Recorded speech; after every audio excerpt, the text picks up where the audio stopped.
पैसे आप दें उनको और वो आपके बॉस, ये कैसे बॉस हुए भाई? देखिए, जो असली बॉस होते हैं वो फिर भी थोड़ा बॉसी बॉसी बिहेव करते हैं। चलो, वो आपको पैसे देते हैं तो बॉस बनते हैं, लेकिन ये किस किस्म का बॉस हुआ कि पैसे आप उनको दें और वो आपके बॉस बने फिरें? लैंडलॉर्ड। अरे भाई, उनका घर तो टेनेंट के पैसों से चलता है।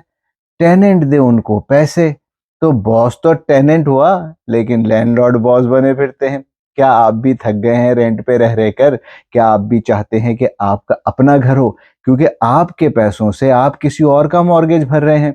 उस घर की वैल्यू बढ़ रही है, लेकिन उसका फायदा आपको नहीं मिलेगा, उनको मिलेगा जिनका वो घर है।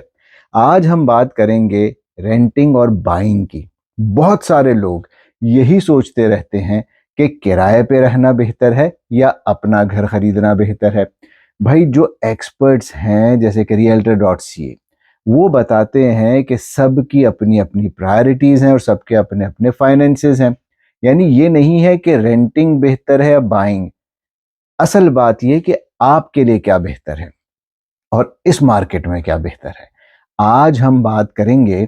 देखिए, अगर कोई रेंट पे रहता है, ठीक है, अगर तो वो रेंट पे रहते हुए सेव कर रहा है कि कल को होम बाइंग में जाना है, ठीक है, प्लान कर रहा है, ठीक है। अगर वो ये सोच रहा है कि फिल वक्त मैं कभी यहाँ रह रहा हूँ कभी वहाँ रह रहा हूँ, या एक नए शहर में आया हूँ, पहले मैं यहाँ के जो अलग अलग इलाके हैं उनको समझ लूँ, उसके बाद मैं एक जगह टिक के बैठूँ, वहाँ पे होम बाइंग करूँगा, ये भी ठीक है। लेकिन अगर सिर्फ रेंट पे रहते चले जा रहे हैं, तो ये तो ट्रेडमिल पे दौड़ना हो गया, वहीं के वहीं खड़े हैं। या वो जो चूहा नहीं गोल गोल गोल गोल घूमता रहता है, वही हो गया, है ना? भागे जा रहे हैं, भागे जा रहे हैं, भागे जा रहे हैं, पहिया घूमे जा रहा है, घूमे जा रहा है, घूमे जा रहा है, और ये पहिया आपका पैसा किसी और को दिए जा रहा है। रेंटिंग और बाइंग दोनों के प्रोज एंड कॉन्स हैं। रेंटिंग में अगर रेंट में यूटिलिटीज भी शामिल हैं तो बजट थोड़ा प्रिडिक्टेबल होता है। फिर रेंटिंग होम बाइंग के कंपैरिजन में रेंटिंग छोटा फाइनेंशियल कमिटमेंट है।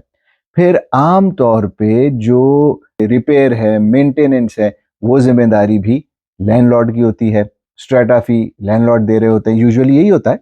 और रेंटिंग में ये फ्लेक्सिबिलिटी है कि अगर आपको कहीं और मूव होना है, उसी शहर में कहीं और मूव होना है, किसी और शहर मूव होना है, किसी और प्रोविंस जाना है, किसी और मुल्क जाना है, कहीं और मूव होना है, तो रेंटिंग में फ्लेक्सिबिलिटी है। रिक्वायर्ड आपने नोटिस दिया और चल दिए। लेकिन रेंटिंग में सबसे बड़ा मसला ये है कि आप किसी और की मॉर्गेज भर रहे हैं, उस घर की वैल्यू बढ़ रही है, इक्विटी बढ़ रही है, लेकिन उसका फायदा आपको नहीं होगा, उनको होगा जिनका वो घर है। क्या है कि आप दोनों सूरतों में रेंट देते हैं। जब आप रेंट के घर में रहते हैं तो आप उस घर का रेंट देते हैं। जब आप मॉर्गेज पे पैसे लेते हैं और उससे अपनी होम बाइंग करते हैं तो अब आप उस मॉर्गेज के पैसे का रेंट देते हैं। रेंट पे रहने में आप सारे का सारा पैसा रेंट में दे देते हैं, जिससे किसी और का घर चलता है या कोई और अपनी मॉर्गेज भरता है आपके पैसों से। जो मॉर्गेज आप भरते हैं उसमें हर किस्त में, हर पेमेंट में दो हिस्से होते हैं। एक तो होता है इंटरेस्ट, जो कि आप कंपेयर कर सकते हैं रेंट से। उस मॉर्गेज पेमेंट में दूसरा हिस्सा है प्रिंसिपल का, जो आप अपनी प्रिंसिपल पेमेंट भरते हैं, आप अपनी इक्विटी बढ़ा रहे हैं, क्योंकि प्रिंसिपल जो है वो आप अपना पेमेंट भरते रहते हैं, तो आपका प्रिंसिपल पेमेंट हो रहा है, वही आपकी इक्विटी में जा रहा है, वो आपकी इक्विटी बढ़ रही है, आप ही का अपना फायदा, एक तरह की सेविंग है, इन्वेस्टमेंट है। अब रेंटिंग में जो दूसरा बड़ा मसला है वो ये है कि भाई कैद व बंद बड़ी है, पाबंदियां बड़ी है, रिस्ट्रिक्शंस बड़ी हैं, आप ये कर सकते हैं, वो नहीं कर सकते, ऐसे कर सकते हैं, वैसे नहीं कर सकते। बहुत सारी चीजें होती है जो आप घर में करना करवाना चाहते हैं, वो आप नहीं कर सकते लैंडलॉर्ड की इजाजत के बगैर, है ना? तो सख्तियां हैं, कैद है। फिर अगर उनके कोई फैमिली वाले रहने आ रहे हैं, वो अगर उसमें रेनोवेशन करना चाह रहे हैं, वो अगर उसको बेचना चाह रहे हैं, बहुत सारी चीजें ऐसी हैं कि जिनसे आपकी लाइफ और लाइफस्टाइल अफेक्ट हो सकती है और होती है। आगे बढ़ें तो होम बाइंग में क्या है कि मालिकाना हुकूक आ जाते हैं, है ना? आपकी ओनरशिप आ जाती है, लेकिन फाइनेंशियल कॉस्ट बढ़ सकती है। इसको सामने रखना चाहिए, क्योंकि डाउन पेमेंट है, मॉर्गेज पेमेंट्स हैं, क्लोजिंग कॉस्ट्स हैं, इंश्योरेंस हैं, टैक्सेस हैं, ये सारा बर्डन फाइनेंशियली आप पर बढ़ सकता है। लेकिन फायदा क्या है कि आपको एक ओनरशिप मिलती है, उस घर की जो इक्विटी है वो बढ़ती है और उसका फायदा आपको होता है। होम बाइंग में एक होम ओनरशिप आती है, एक सुकून है, मेरा घर, वो घर जो मेरे सपने, मेरे ख्वाब, मेरी फैमिली, मेरा सोना जागना, उठना बैठना, ओढ़ना बिछोना, हमारी जिंदगी, सब कुछ ये घर ही तो है। अब करें तो क्या करें? On a lighter note, renting और होम बाइंग का कंपैरिजन यूं किया जा सकता है कि रेंटिंग है जैसे कि डेटिंग, आज है कल नहीं, तू नहीं और सही, और नहीं और सही। होम बाइंग कमिटमेंट है जैसे कि शादी। तो अगर तो आप तैयार हैं कमिटमेंट के लिए, या शादी की बात नहीं कर रहा, होम बाइंग की बात कर रहा हूं, कि भाई कुछ अरसा आप वहां रहेंगे, है ना, कुछ साल रहेंगे, उसकी इक्विटी बढ़ेगी, उसके बाद आप आगे और ऊपर की तरफ मूव करेंगे, होम बाइंग आपके लिए बेहतर हो सकती है। अब फैसला कैसे किया जाए? 2026 में अगर आप मार्केट देखें तो वो 2021 2022 वाली क्रेजी मार्केट नहीं है, अभी रिलैक्स्ड मार्केट है। सो आज के टाइम में जब Fraser valley real estate board के जो एरियाज हैं, Fraser valley real estate board का डेटा स्टैटिस्टिक्स बताते हैं कि 10 साल की रिकॉर्ड हाई इन्वेंटरी है, यानी घर ही घर है मार्केट में बिकने के लिए।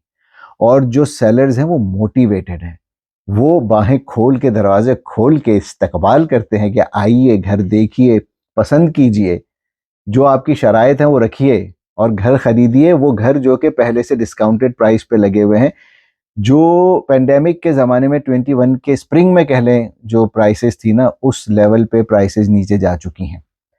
और इस सब के साथ, यानी ऑलरेडी डिस्काउंटेड प्राइस पे, आपके पास नेगोशिएशन पावर बहुत है कि आप और डिस्काउंट करवा सकते हैं एज अ बायर। तो क्या आज के टाइम में आपके लिए होम बाइंग बेहतर ऑप्शन है? कैसे फैसला हो, मशवरा कीजिए जी मुझसे, मुझे कॉल कीजिए 7783194786 पे, या शहजाद इज माई नेम के जरिए सोशल मीडिया के जरिए मुझ तक पहुंचिए। हम बैठेंगे, मैं आपको सारे स्टैटिस्टिक्स, डेटा, नंबर्स दिखा के समझाऊंगा और आपके नंबर्स को समझूंगा। फिर हम आपस में बात मशवरा करेंगे कि आपके लिए क्या बेहतर है, या आप होम बाइंग में जाएंगे या होम बाइंग की तैयारी करेंगे, क्योंकि 2026 की मार्केट में वो जीत रहे हैं जो प्लान कर रहे हैं, जो इन्फॉर्म्ड डिसीजन ले रहे हैं। तो आपकी प्लानिंग में आपको इंफॉर्मेशन मैं दूंगा, साथ बैठकर मशवरा करके आपकी हेल्प करेंगे। फैसला आपका, मशवरा साथ, हेल्प, सपोर्ट, गाइडेंस मेरी। तो सवाल ये बनता है कि आज की बायर्स मार्केट में आर यू वेटिंग और विनिंग? अगर आप कुछ साल एक शहर में, एक इलाके में, एक घर में रहेंगे, अगर डाउन पेमेंट है, अफोर्डेबिलिटी है, मोटिवेशन है, रेंट भी तो भरते हैं, तो मॉर्गेज की पेमेंट्स कर सकते हैं, डाउन पेमेंट के साथ क्लोजिंग कॉस्ट जो हैं वो पैसे आपके पास हैं, और आप इमोशनली और मेंटली रेडी हैं होम बाइंग के लिए, आइए बैठते हैं और मिल के प्लान करते हैं, आपके अपने घर के सपने को सच कर दिखाते हैं। Together we will make home happen. तो आपके लिए क्या बेहतर है, रेंटिंग या होम बाइंग? ये जानने के लिए मुझसे मशवरा कीजिए, मुझसे बात कीजिए, मुझे कॉल या टेक्स्ट कीजिए 7783194786 पे, या शहजाद इज माई नेम यानी कि मेरे सोशल मीडिया के जरिए मुझ तक पहुंच जाइए। आइए बात करते हैं, मिल के बैठते हैं, मशवरा करते हैं, सारे नंबर्स, डेटा, स्टैट्स सामने रखेंगे, आपके नंबर सामने रखेंगे, आपकी लाइफ में अभी आप जिस स्टेज पर हैं उसको देखेंगे। अगर आपके लिए होम बाइंग बेहतर है तो उस तरफ चल पड़ेंगे, वरना उस प्लानिंग की तरफ चल पड़ेंगे कि जिस प्लान के तहत आज नहीं तो कल, जब भी आपके लिए बेहतर हो, आप होम बाइंग कर सकें। तो मुझसे बात जरूर कीजिएगा और देखते रहिएगा शहजाद इज माई नेम।